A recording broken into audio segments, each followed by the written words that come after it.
நண்பர்களே நம்ம ரொம்ப நாள் பிளான் போட்டது பெங்களூரில் இருக்கிற சண்டே மார்க்கெட் போயிட்டு ஏதாச்சும் ஸ்கிராப் எலக்ட்ரானிக் பார்க்கணும், அங்கே எப்படி இருக்குது, போகிறது ஒர்த்தா இல்லையா, ப்ரைஸ்லாம் என்ன இருக்குன்னு சொல்லிட்டு பார்க்கணும்னு சொல்லிட்டு ஆசைப்பட்டோம். அதனால் நான் நம்ம அண்ணங்க R2D Info ட்ரை வித் 3 பேர் சேர்ந்து இன்றைக்கி பெங்களூர் போக போகிறோம். சென்னையிலேருந்து எப்படிலாம் போகிறோம், என்னென்ன இருக்குன்னு சொல்லிட்டு வாங்க பார்க்கலாம்.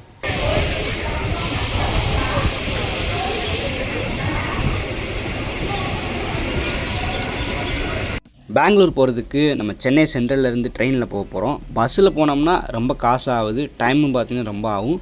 அதனால் ட்ரெயினில் போகலான்னு சொல்லிட்டு 3 பேரும் பிளான் பண்ணி சென்னை சென்ட்ரல்லேருந்து பெங்களூர் யஸ்வந்த்பூருக்கு நைட்டு 11:30 ஒரு ட்ரெயின் இருக்குது. அதில் ஏறினோம்னா தூங்கிட்டு போயிட்டு காலையில் 6 மணிக்கு ஷார்ப்பாக நம்ம பெங்களூர் போயிடலாம். ஸோ அது கன்வீனியண்ட்டாக இருக்கும். மற்ற ட்ரெயினில் டிக்கெட் கிடைக்கல அண்ட் அதெல்லாம் பார்த்தீங்கன்னா அன்டைமில் பெங்களூரில் போயிட்டு ரீச் ஆச்சு. இதுதான் கரெக்டாக இருந்துச்சு, அதனால் இதை புக் பண்ணிட்டோம். இங்கே பார்த்தீங்களா நைட்டு 11:30 எவ்வளோ கூட்டம்ட்டு.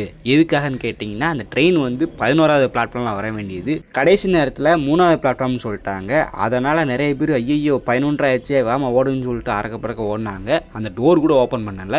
அதுக்கப்புறம் நாங்கள் தான் உள்ளே போயிட்டு கதவெல்லாம் ஓப்பன் பண்ணி விட்டோம். பேசஞ்சர்ஸ்லாம் உள்ளே வந்தாங்க. 11:30 கிளம்ப வேண்டிய ட்ரெயின் வந்து 12 மணி தான் கிளம்பிச்சு. எப்படியோ ஒரு வழியாக நாங்கள் 3 பேரும் ட்ரெயினில் ஏறிட்டோம். 6 மணி நேரம் நல்லா தூங்கி முடிச்சதுக்கப்புறம் நம்ம பெங்களூர் ரீச் ஆகிடலாம். என்ன தான் அரை மணி நேரம் லேட்டாக கிளம்பினாலும் கரெக்டாக ஆன் டைமுக்கு ட்ரெயின் வந்து பெங்களூர் ரீச் ஆகிடுச்சு. இப்போ 6 மணி ஆகுது. ஆனாலும் பார்த்தீங்களா விடியவே இல்லை. குளிர் பார்த்தீங்கன்னா செம்ம குளிருங்க. நான் சென்னையிலேருந்து கிளம்பும்போது ஒரு டிஷர்ட் தான் போட்டிருந்தேன். ஆனால் அங்கே போயிட்டு 2 டிஷர்ட் போட வேண்டியதாக இருந்துச்சு. ஏன்னா அந்தளவுக்கு பயங்கரமான குளிராக இருந்துச்சு. யஸ்வந்த்பூருக்கு போயிட்டு ஒரு டீ கடையில் வந்து டீ குடிச்சிட்டு இங்கேருந்து நம்ம அந்த சண்டே மார்க்கெட்டுக்கு ட்ரெயினில் போனோம். ஆக்சுவலி அந்த யஸ்வந்த்பூர் ஸ்டேஷனுக்கு ஆப்போசிட்லேயே பார்த்தீங்கன்னா மெட்ரோ ஸ்டேஷன் இருக்குது. இது வந்து சென்னை மெட்ரோ மாதிரிலாம் கிடையாதுங்க. சென்னையில் பார்த்தீங்கன்னா காலையில் 4 மணி 5 மணிக்கே ஓப்பன் பண்ணிடுவாங்க. ஆனால் இங்கே பார்த்தீங்கன்னா 7:30 தான் ஓப்பன் பண்ணுறாங்க. அது வரைக்கும் அந்த டோரெல்லாம் க்ளோஸ் பண்ணி தான் வச்சுருக்காங்க. இங்கே பார்த்தீங்களா ஓப்பன் பண்ணதுக்கப்புறம் எல்லாம் முதுன்னு போகிறாங்க. செம கூட்டம் உள்ளே. ஸோ உள்ளே போயிட்டு சிக்பெட் அப்படிங்கிற மெட்ரோ ஸ்டேஷனுக்கு போகணும். ஸோ இங்கேருந்து ஒரு 4-5 ஸ்டேஷன் தள்ளி இருக்குது. ஆக்சுவலி KSR பெங்களூர் சென்ட்ரல் இருக்குல்ல, அங்கே நம்ம போயிருந்தோம் அப்படின்னா அங்கேருந்து ஒரு ஸ்டேஷன் தான். ஸோ நமக்கு வந்து ட்ரெயின் அங்கே கிடைக்கல, யஸ்வந்த்பூர் ட்ரெயின் தான் கிடச்சிது. அதனால் இங்கேருந்து நம்ம சிக்பெட்டுக்கு போக போகிறோம். பெங்களூரை பொறுத்த வரைக்கும் 4 லைன்ஸ் இருக்குது. அதில் க்ரீன் லைனில் சில்க் இன்ஸ்டியூட்னு சொல்லிட்டு அந்த ரூட்டில் போகிற ட்ரெயினில் ஏறினா தான் நம்ம வந்து பெங்களூர் சண்டே மார்க்கெட்டுக்கு போக முடியும். அதில் ஏறி சிக்பெட் அப்படிங்கிற ஸ்டேஷனில் இறங்கி அப்படின்னு மேலே வரணும். ஸோ நமக்கான ட்ரெயின் பார்த்திங்கன்னா வந்துக்கிட்டு இருக்குது. இதுக்கான மெட்ரோ டிக்கெட் பார்த்தீங்கன்னா ஒரு ஆளுக்கு 40 ரூபா இருந்துச்சு. ஒரு வழியாக நம்ம சிக்பெட் ஸ்டேஷனில் வந்தாச்சு. அப்படியே மேலே ஏறி வெளியே வந்துன்னு வச்சுக்கோங்களேன், இதுதாங்க சண்டே மார்க்கெட். ஸ்டேஷனை விட்டு வெளியே வந்தோடனே இந்த மாதிரி மொயின்னு சொல்லிட்டு நிறைய கூட்டமாக இருக்கும். அந்த இடத்துல போயிட்டு பார்த்ததில் எல்லாமே ட்ரெஸ்ஸு இந்த மாதிரி ஐட்டம் தான் விற்றுட்டு இருந்தாங்க. எலக்ட்ரானிக்ஸ்லாம் எங்கடா விற்றுட்டு இருக்கான்னு சொல்லிட்டு நாங்களும் யோசிச்சுட்டு இருந்தோம். அப்புறம் தான் வந்தார் நம்ம நண்பர் ஸ்மார்ட் மார்க்கெட் 360 ப்ரோ. ஆக்சுவலி நாங்கள் 4 பேரும் அப்போ இருந்தே பிளான் போட்டுட்ருக்கோம். அவர் வந்து பெங்களூர்லேருந்து இந்த மாதிரி ஸ்கிராப் மார்க்கெட் வீடியோ போட்டுட்ருப்பார். ஸோ நம்மளை வந்து கூட்டிகிட்டு வாங்கன்னு சொல்லிட்டு எனக்கு இப்போ தான் டைம் கிடைச்சிது. அப்புறம் நாங்கள் 4 பேரும் சேர்ந்து எலக்ட்ரானிக் மார்க்கெட்டுக்கு போக ஆரம்பிச்சிட்டோம். ஸோ நமக்கு ஒரு பிளேஸும் தெரியாது, அவருக்கு வந்து எக்கச்சக்கமான எக்ஸ்பீரியன்ஸ் இருக்குது. அப்படியே நாங்கள் 4 பேர் ஜாலியாக பேசிவிட்டு எங்களோட பயணத்தை ஸ்டார்ட் பண்ணோம். ஃபஸ்ட்டு ஒரு கடைக்கு போனோம். அங்கே பார்த்தீங்கன்னா இந்த மாதிரி ரீசார்ஜபிள் பேட்ரி, அப்புறம் வந்து இந்த மாதிரி லைட்டு, ஒரு ரேடியோ மாதிரி ஒன்று போட்டிருந்தாங்க. இது வந்து கேசட் ரேடியா. இதுக்கான கேசட் பார்த்தீங்கன்னா ரொம்பவே குட்டியாக இருக்கும். சோனியோட ப்ராடக்ட். டேமேஜ் எதுவும் ஆகலை, பார்க்குறதுக்கு நல்ல கண்டிஷனில் இருந்துச்சு. அதோட ப்ரைஸ் பார்த்தீங்கன்னா 300 ரூபா சொன்னாங்க. அப்புறம் அந்த கடையிலே பார்த்தீங்கன்னா ஒரு சில ஆப்பிள் ப்ராடக்ட் இருந்துச்சு. இது பார்க்குறதுக்கு ஆப்பிள் ப்ராடக்ட் மாதிரி இருக்கா, ஆனால் வந்து டூப்ளிகேட்டு. ஸோ 100 ரூபா 150 ரூபாய் கூட எல்லாம் போட்டுக்கிட்டு இருந்தாங்க. நான் இதையும் மியூசிக் பிளேயர்னு நினச்சேன். ஆனால் இது வந்து பவர் பேங்க. எவ்வளோ குட்டியாக இருக்குன்னு பாருங்கள். அந்த பக்கம் நம்ம ப்ரோ பார்த்தீங்கன்னா ஒரு கேமராவை கழட்ட முடியாமல் கழட்டிகிட்டு இருந்தார். அது பார்த்தீங்கன்னா இந்த மாதிரி ரீசார்ஜபிள் பேட்டரி போடுற ஒரு கேமரா, பார்க்குறதுக்கு DSLR கேமரா மாதிரியே இருந்துச்சு. டேமேஜும் கிடையாது. உள்ளுக்குள்ளே பார்த்தீங்கன்னா மெமரி கார்டெலாம் வச்சுருந்தாங்க. இதை பேரம் பேசி ஒரு 200 100 ரூபாய்க்கு கூட வாங்கிடலாம். பட் இதோட கேமரா சென்சார், அந்த ஜூம் இதெல்லாம் பார்க்கும்போது கொஞ்சம் ஒரு மாதிரி போல்டு மாதிரி தான் தெரிஞ்சுது.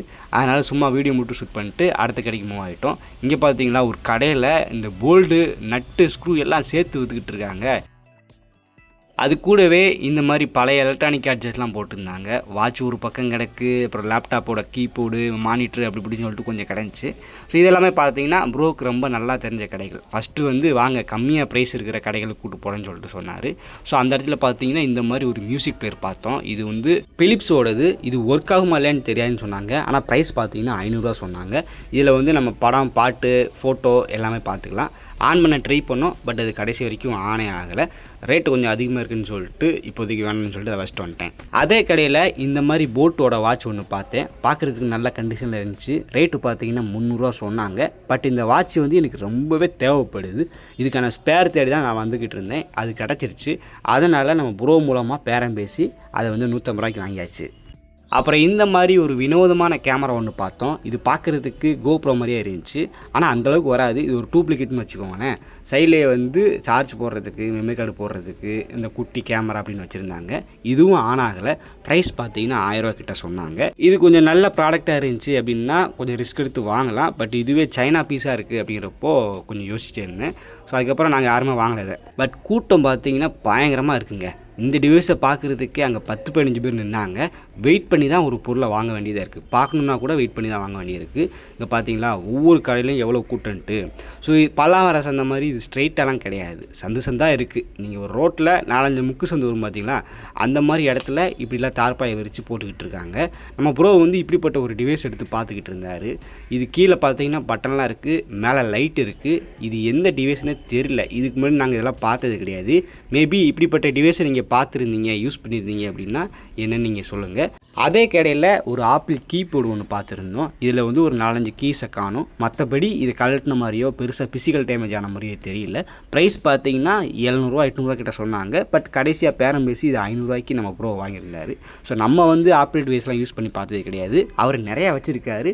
ஸோ அதுக்காக யூஸ் ஆகுமேன்னு சொல்லிட்டு இதை வாங்கிட்டார். இது வந்து விண்டோஸ்க்கு யூஸ் ஆகுமான்னு தெரியல, நம்ம லேப்டாப்க்கு யூஸ் பண்ண முடியுமான்னு தெரியல. அதை வாங்கிட்டு கீழே ஒரு சாக்கு பையில் பார்த்தீங்கன்னா இந்த மாதிரி ஏர்பாட்ஸ்லாம் போட்டிருக்காங்க. போட்டோடது, OnePlus அப்படி இப்படின்னு சொல்லிட்டு எக்கச்சக்கமாக கிடக்கு. OnePlusோடது நமக்கு தேவைப்படுது. எடுத்து பார்த்தேன். அது வந்து ஒரிஜினல் மாதிரி தெரியல, எல்லாமே டூப்ளிகேட் மாதிரி தான் தெரியுது. அதோட பில்டு குவாலிட்டிலாம் பார்த்தீங்கன்னா ரொம்ப மொக்கையாக இருக்குது. ஸோ இதுக்காச்சும் ஸ்பேர் வேணும், உள்ளுக்குள்ளே ஏதாச்சும் மதர் போர்டு வேணும் அப்படின்னா இதை வாங்கிக்கலாம். ப்ரைஸ் எல்லாம் பார்த்தீங்கன்னா 100 150 அந்த மாதிரி தான் சொல்லிட்டு இருந்தாங்க. அப்புறம் இன்னொரு பையில் பார்த்தீங்கன்னா ஒருத்தர் கேமராவாக தட்டுறாதுங்க. இது எல்லாமே விண்டேஜ் கேமரா தான். விண்டேஜ் சொல்ல முடியாது, ஒரு நார்மல் ரேஞ்சுன்னு சொல்லலாம் வச்சுக்கோங்களேன். ஃபோட்டோ வீடியோஸ் எடுக்கலாம். அது DSLR அளவுக்கு வராது. ப்ரைஸும் பார்த்தீங்கன்னா கொஞ்சம் 400 500 அந்த மாதிரி சொல்லிட்டு இருந்தாங்க. இது வந்து ஹெச்பியோட கேமராங்க. நான் ஹெச்பி கேமராலாம் ரிலீஸ் பண்ணிக்கான்னு சொல்லிட்டு இப்போ தான் தெரியுது. மற்றபடி நம்ம கேனான் பார்த்துருக்கோம், இந்த மாதிரி பார்த்துருக்கோம். இங்கே பார்த்தீங்களா குட்டி கேமரா, இது ஸ்பை கேமரா நினைக்கிறேன். சைடில் வந்து இந்த மாதிரி ஒரு பின் கொடுத்துருந்தாங்க. லேப்டாப்பில் அல்லது ஏதாச்சும் ஒரு இதில் வந்து மாட்டி விட்டான்னு வச்சுக்கோங்களேன், மேலே வச்சுக்கலாம். இதை வந்து ஒரு சிசிடிவி கேமரா மாதிரி யூஸ் பண்ணிக்கலாம். ஸோ நம்மளோட பர்பஸ்க்கு இது அஃபிஷியலாக கிடையாது. ஸோ நம்ம கூட மேலே வச்சுக்கிட்டு ஒரு ஸ்பை கேமரா போல் யூஸ் பண்ணலாம் போல். பார்க்குறதுக்கு குட்டியாக வெயிட்டாக நல்லா இருந்துச்சு. அப்புறம் ப்ளே ஸ்டேஷனோட ஜாய்ஸ்டிக் ஒன்று பார்த்தோம். இது வந்து PS5ஓடதுன்னு சொன்னாங்க. மேலே அந்த டிஸ்பிளே காணும். ஆனால் மற்றபடி உள்ளுக்குள்ளே ஸ்பேர்லாம் நல்லாயிருக்கும் போல். இதோட ப்ரைஸ் வந்து 800 சொன்னாங்க. அப்புறம் இன்னொரு கடையில் பார்த்தீங்கன்னா அதே போல் தான் வாட்ச்சு, கேமரா, அப்புறம் பழைய மொபைல்ஸ், ஜாய்ஸ்டிக்னு சொல்லிட்டு எக்கச்சக்கமாக போட்டு வச்சுருந்தாங்க. ஜாய்ஸ்டிக் வாங்கும்போது பார்த்து வாங்குங்க, ஏன்னா டூப்ளிகேட் எது ஒரிஜினலுன்னு சொல்லிட்டு ரொம்ப சந்தேகமாக இருக்கும். அப்புறம் இங்கேயே பார்த்தீங்கன்னா இந்த ஃபயர் ஸ்டிக்ஸ்ன்னு சொல்லுவாங்க. டிவியில் வந்து ஆண்ட்ராய்டு டிவி இல்லாமல் இருக்கும்ல, அப்படிப்பட்ட டிவியில் வந்து இந்த ஃபயர் ஸ்டிக்கை மாட்டணும் அப்படின்னா ஆண்ட்ராய்டை கொண்டு வந்துக்கலாம் அப்படின்னு சொல்லிட்டு இருக்கும். ஸோ அது இருந்துச்சு. அப்புறம் இந்த மாதிரி அந்த ஐபேடு, அப்புறம் அந்த எக்ஸ்டர்னல் ஹப்புன்னு சொல்லுவாங்க, யூஎஸ்பி ஹப்புன்னு சொல்லுவாங்க, அந்த மாதிரி இந்த மாதிரி எக்கச்சக்கமாக இருந்துச்சு. ஆப்பிள் டிவைசஸ் நிறையா பார்க்குறோம் இந்த மாதிரி மியூசிக் பிளேயர்ஸ் எல்லாமே. பட் எதுவுமே ஒரிஜினல் இல்லை, எல்லாமே டூப்ளிகேட்டு தான். பின்னாடி இந்த ஆப்பிள் லோகோவை பார்த்தாலே தெரியும், ஸ்டிக்கர் மாதிரி ஒட்டி வச்சுருப்பாங்க. நான் அப்படி தான் எனக்காச்சும் இந்த ஆப்பிள் ப்ராடக்ட்டை வாங்கி ரீஸ்டோரேஷன் பண்ணலான்னு பார்த்துட்டு இருந்தேன். இங்கே ரேட்டு கொஞ்சம் ஓரளவுக்கு மாட்ரேட்டாக இருந்துச்சு. ரிஸ்க் எடுத்து வாங்கலான்னு பார்த்தா இது வந்து டூப்ளிகேட்னு சொல்லிட்டு அதுக்கப்புறம் தான் கண்டுபிடிச்சேன். ஸோ அதனால் இந்த மாதிரி ப்ராடக்ட் வாங்கும்போது பார்த்து வாங்க. இங்கே பார்த்தீங்களா ஒரு கெனான் கேமரா, இதுவும் DSLR மாதிரி தான் இருக்குது. ஆனால் ஜூம் பார்த்தீங்கன்னா 10x தான் கொடுத்துருக்காங்க. இதுக்குள்ளேயும் அந்த ரீசார்ஜபிள் பேட்டரி போகிறது கொடுத்துருக்காங்க. முன்னாடி டிஸ்பிளே வந்து உடஞ்சிருக்கு, பின்னாடி வந்து லென்ஸ் நல்லா இருந்துச்சு. அப்புறம் இந்த டிவைஸ் பார்த்தீங்கன்னா இது என்னென்ன தெரில, இது வயர்லெஸ் சார்ஜர்னு ப்ரோ சொன்னார். பட் இதுக்கு முன்னாடியெல்லாம் நான் பார்த்தது இல்லைங்க. சைடில் வந்து ஒரு டைப் சி பின்னு இப்படி தான் இருக்குது. இதெல்லாம் யாரெல்லாம் யூஸ் பண்ணி பார்த்துருக்கீங்கன்னு சொல்லிட்டு கமெண்ட்டில் சொல்லுங்கள். இதோட ப்ரைஸ் பார்த்தீங்கன்னா 800 சொன்னாங்க. அதுக்கப்புறம் இன்னொரு கடையில் இந்த ஃபயர் ஸ்டிக் நான் சொன்னேன் பார்த்தீங்களா, 3-4 இது வச்சுருந்தாங்க. இது ஒர்க் ஆகுமா இல்லைன்னு தெரியல. ஆனால் ப்ரைஸ் பார்த்தீங்கன்னா 600 ஸோ நம்ம வந்து இதுக்கான ஆப்பு, அதுக்கப்புறம் ஒரு இது இருக்குது, ஒரு கனெக்டர் மாதிரி இருக்குது, அதெல்லாம் கொண்டு போகணும்னு வச்சுக்கோங்களேன், என்ன ஏதுன்னு பார்த்து வாங்கலாம். நம்ம கூட வந்த நண்பர் ஒருத்தர் இதுக்கான கனெக்டர் கேபிள் எல்லாமே வச்சுருந்தார்.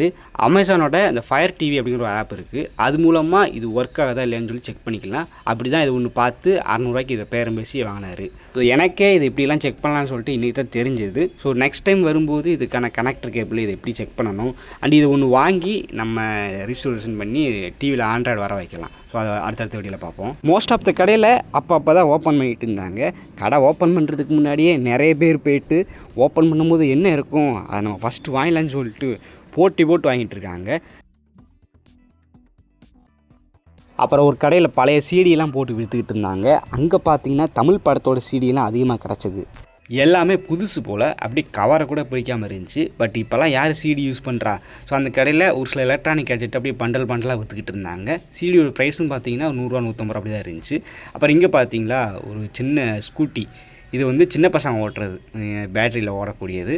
ஸோ இது வந்து யாரோ ஸ்க்ராப்பில் தூக்கி போட்டிருந்தாங்க. இதோட ப்ரைஸ் பார்த்தீங்கன்னா 2000 3000 சொன்னாங்க. பேர் பின்னாடி ஏதோ தினுசாக போட்டிருக்காங்க. ஒரு கடையில் ஆப்பிள் டிவைசஸ்லாம் விற்றுக்கிட்டு இருந்தாங்க. நிறைய ஒர்க் ஆகிற பொருள் இருந்துச்சு, ஒர்க் ஆகாத பொருள் இருந்துச்சு. நம்ம பார்த்திங்கன்னா அங்கே ஒரு ஆப்பிள் லேப்டாப் ஒன்று பார்த்தோம், மேக்புக். இது வந்து ரீசெண்டாக வந்த மாடல் தான். ஆனால் என்ன, அந்த டிஸ்பிளே மட்டும்தான் அடித்து நொறுக்கியிருக்காங்க. மற்றபடி எல்லாமே பக்காவாக தான் இருந்துச்சு. கடைக்கார்ட்ட கேட்டேன் இது ஒர்க்கிங்கான்ட்டு. டிஸ்பிளே மட்டும்தான் பிரச்சனை, மற்றபடி எல்லாமே பக்காவாக இருக்குன்னு சொன்னாங்க. ஆனால் ப்ரைஸ் பார்த்திங்கன்னா 8000 சொல்கிறாங்க. என்ன தான் பேரம் பேசினாலும் குறைக்க மாட்டேன்னு சொல்லிட்டாங்க. ஸோ இது வரைக்கும் பார்த்ததுன்னா நம்ம ப்ரோ ஸ்மார்ட் மார்க்கெட் 360 இருக்கார்ல, அவர் சொன்ன கடைகள், இந்த கடைகளில் ரேட்டு கம்மியாக இருக்கும், நம்ம ட்ரை பண்ணலாம், வீடியோ எடுக்க விடுவாங்க அப்படின்னு சொன்ன கடைகள். ஆனால் இங்கேவே பல்லாவர சந்தையை கம்பேர் பண்ணும்போது ப்ரைஸ் எல்லாம் ரொம்பவே அதிகமாக தான் இருந்துச்சு. இதுக்கப்புறம் பார்ட் 2 வீடியோவில் நார்மலாக போயிட்டு கடைகளில் கேட்டு அங்கே எப்படி இருக்குது, என்னென்ன பொருட்கள் இருக்குதுன்னு சொல்லிட்டு பார்ட் 2 வீடியோவில் போடுறேன். ஸோ அதுக்கப்புறம் இன்றைக்கி பார்த்தீங்கன்னா இந்த மார்க்கெட்டில் இந்த வாட்ச் வாங்கினேன்னு சொன்னேன் பார்த்தீங்களா, இதை எதுக்கு வாங்கினேன்னா என்கிட்ட இதே போல் ஒரு வாட்ச் இருக்குது, 2022 வாங்கியிருந்தேன். ஸோ வாட்ச் செமையாக இருக்கும், டிசைனு செமையாக இருக்கும், யூஸ் பண்ணுறதுக்கு நல்லாயிருக்கும். அந்த மாடலை வந்து ஒரு 2-3 வருஷத்துல ஸ்டாப் பண்ணிட்டாங்க. அதுக்கப்புறம் அதுக்கான ஸ்பேரு கிடைக்கவே இல்லை, என் வாட்ச் ரிப்பேராக போயிடுச்சு. நான் வந்து பேட்டரிலாம் மாற்றி அதை திரும்ப ஒட்ட முடியல. இங்கே பாருங்கள், இந்த மாதிரி பசையை போட்டு ஒட்டி வச்சுருந்தேன். இது பார்க்குறதுக்கு ஒரு மாதிரி அழுக்காக இருந்துச்சு. இது கையில் போடுறதுக்கு பார்க்குறவங்களாம் என்னடா ஏதோ ஒட்டி வச்சுருக்கேன், டம்மி வச்சா அப்படிலாம் கேட்டுட்டு இருந்தாங்க. அதனால சரி இதுக்கான ஸ்பேர் என்னைக்காச்சும் கிடைக்கும், நம்ம தான் நிறையா மார்க்கெட்டுக்கு போகிறோமே, அங்கே ஏதாச்சும் எடுபட்டால் இதுக்கு ஸ்பேர் வாங்கி போட்டுற வேண்டாம்னு சொல்லிட்டு வெயிட் பண்ணிகிட்டு இருந்தேன்னா, ஸோ எனக்கு இந்த பட்சத்தில் அந்த பெங்களூர் மார்க்கெட்டில் வந்து இந்த வாட்ச் ஸ்பேர் ஒன்று கிடச்சிது. ஸோ அது வந்து நல்லா இருந்துச்சு. ஆனால் என்ன, டிஸ்பிளே மட்டும்தான் கொஞ்சம் டேமேஜ் ஆகிருக்கு. ஸோ நம்ம பழைய வாட்சில் டிஸ்பிளே நல்லா இருக்குல்ல, அந்த டிஸ்பிளே தூக்கி இன்றைக்கி பெங்களூர் சண்டே மார்க்கெட் எடுத்து அந்த வாட்சில் போட்டுடலான்னு சொல்லி பிளான் பண்ணி தான் அதை வாங்கிட்டு வந்தேன். ஸோ என் பழைய வாட்ச் ஓப்பன் பண்ணி பார்த்தேன்னு வச்சுக்கோங்க, இந்த மாதிரி தான் இருக்கும். ஒரு மதர் போர்டு, பேட்ரி மொக்கையாக இருக்குது பார்த்தீங்களா, அது வந்து நானே செட் பண்ணுது. என் பழைய வாட்ச் வந்து பேட்ரி போயிடுச்சு, அதனால் நான் ஒரு பேட்ரி எடுத்து இந்த மாதிரி செட் பண்ணி வைக்கிறேன். மதர் போர்டுக்குள்ளே தண்ணி போயிட்டு அந்த சென்சார் எல்லாமே கொஞ்சம் ஒரு மோசமாக தான் இருக்குன்னு வச்சுக்கோங்களேன். பட் பழைய வாட்சில் இதெல்லாம் நமக்கு தேவையில்லை, நமக்கு டிஸ்பிளே மட்டும் கிடச்சா போதும். அந்த டிஸ்பிளே மட்டும் தனியாக எடுத்து புது வாட்சில் போட்டு விட்டேன். அதுக்கப்புறம் சார்ஜ் போட்டு வாட்ச் ஆன் பண்ண உடனே இங்கே பார்த்தீங்களா பக்காவாக ஒர்க் ஆக ஆரம்பிச்சிருச்சு. டிஸ்பிளே நல்லாயிருக்கு, டச்சு நல்லா ஒர்க் ஆகுது, வாட்ச் உண்மையிலே வேறு லெவலில் இருக்குது. ஸோ இந்த வாட்ச் நமக்கு கிடைச்சதுக்கு முக்கியமான காரணம் நம்ம அண்ணன் ஸ்மார்ட் மார்க்கெட் 360 அவர் தான். அவர் இல்லைன்னா இந்த வாட்சை பேரம் பேசி வாங்கியிருக்க முடியாது. ஸோ அவருக்கு ரொம்ப மிகப்பெரிய நன்றிகள். அதுக்கப்புறம் இந்த மாதிரி டிரான்சன் மியூசிக் பிளேயர் ஒன்றையும் நம்ம பெங்களூர் சண்டே மார்க்கெட்லேருந்து வாங்கியிருந்தோம். இது பார்க்குறதுக்கு பென்ட்ரைவ் மாதிரியே இருக்கும். ஆனால் இதில் யூஎஸ்பி இருக்குது பார்த்தீங்களா, அது மூலமாக அந்த டிவைஸ்க்கு பாட்டு ஏற்றிக்கலாம், சார்ஜ் யூஸ் பண்ணிக்கலாம். இதில் வந்து ஸ்பீக்கர் கிடையாது, ஹெட்ஃபோன் மூலமாக தான் நம்ம பாட்டு, எஃப்எம் இதெல்லாம் கேட்க முடியும். இதை வந்து ஒரு சீக்ரெட் டிவைஸ்னு சொல்லுவாங்க. சைடில் வந்து ரெக்கார்ட் பட்டன் ஒன்று இருக்கும், அதை அமுக்கி விட்டோன்னு வச்சுக்கோங்களேன், யாருக்கும் தெரியாமல் ஆட்டோமேட்டிக்காக நம்ம பேசுகிறதெல்லாம் ரெக்கார்ட் பண்ணி விட்றோம். ஸோ அப்படிப்பட்ட ஒரு ஸ்பை டிவைஸ் தான் இது.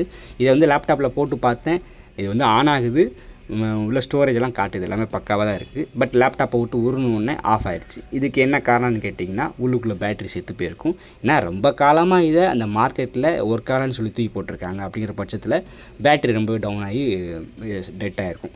ஸோ இதுக்கு வந்து உள்ள கழட்டி பார்த்தோம்னா இப்படி தான் கொடுத்துருப்பாங்க. ஒரு மதர் போர்டு, அதோட மேலே வந்து இந்த மாதிரி டிஸ்பிளே, சைடில் பட்டன், கீழே வந்து அந்த சிப்ஸ் எல்லாம் கொடுத்துருப்பாங்க. இதுக்குள்ளே தான் மெமரிக்கான சிப்பும் இருக்கும். சரி ஓகே, இப்போ வந்து இதுக்கான பேட்டரி தேவை இல்லையா? ஸோ நம்மக்கிட்ட தான் எக்கச்சக்கமான ஸ்பேர்ஸ் இருக்குது. அதுக்கான குட்டி குட்டி பேட்டரிஸ்லாம் நிறையா கிடைக்குது. அதுலேருந்து ஒரு பேட்டரி எடுத்து இதில் சால்ட்ரிங் பண்ணி விட்டு அதுக்கப்புறம் நான் சார்ஜ் போட்டு பார்த்தேன். இந்த டிவைஸ் உண்மையிலேயே வேறு லெவலில் ஆன் ஆயிடுச்சு. இதுக்கு பாட்டு ஏற்றணும் அப்படின்னா நம்ம பென்ட்ரைவை எப்படி லேப்டாப்பில் போட்டு பாட்டு ஏற்றுவோம், அதே போல் இந்த டிவைஸை லேப்டாப்பில் மாட்டி விட்டு நீங்கள் பாட்டை காப்பி பண்ணி இதோட ஸ்டோரேஜில் பேஸ்ட் பண்ணி விட்டால் போதும், பாட்டு ஏறாமல் இருந்துச்சிடும். ஸோ டிவைஸ் நல்லா தான் ஒர்க் ஆகிட்டு இருக்குது, எஃப்எம் நல்லா தான் இருக்குது. பெங்களூர் சண்டே மார்க்கெட்டில் இன்னும் நிறைய கவர் பண்ணியிருந்தோம். இது மட்டும் கிடையாது, இனியும் நிறைய பொருட்கள் பெங்களூர் சண்டே மார்க்கெட்டில் வாங்கினோம். அது எல்லாத்தையுமே பார்ட் 2 வீடியோவில் போட்டு ரீஸ்டோரேஷன் பண்ணி காட்டுறேன். இதோட இந்த பாட்டை முடிச்சுக்கலாம்.